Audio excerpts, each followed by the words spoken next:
We've always been told to call 911 in case of emergency. That famous 3-digit number has been a lifeline for countless people. But now there's a new option on the way for those who can't call.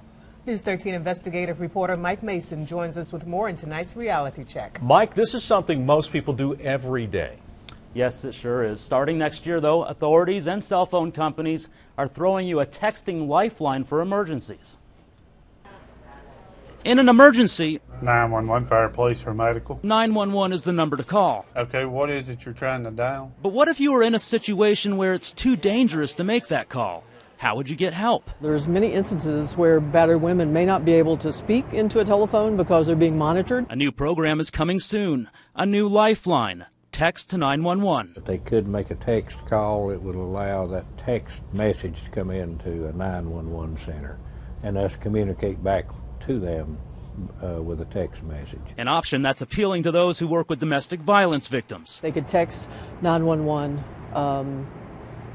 and let someone know they were in danger or that they needed help. Most people we spoke with welcomed the idea. Any time you can get a better communication with emergency officials is a good thing. If you're in a situation where you can't speak or you're afraid to talk, texting to 911 would be really convenient. Others weren't completely sold. I think you need a real life person in an emergency. There might be a lot of fake text messages too, or non-emergency text messages. To get ready for this transition, the FCC is requiring all cell phone companies by September 30th to send bounce-back messages to subscribers in areas where text to 911 is not yet available. Some carriers like Verizon are already doing that. Emergency officials admit there will be challenges. Say a call taker comes and answers that text message, to transfer that call to another agency, and that's the biggest stumbling block we have at this time. And other possible drawbacks. You've got to find out what kind of help they need, so you will lose a few seconds there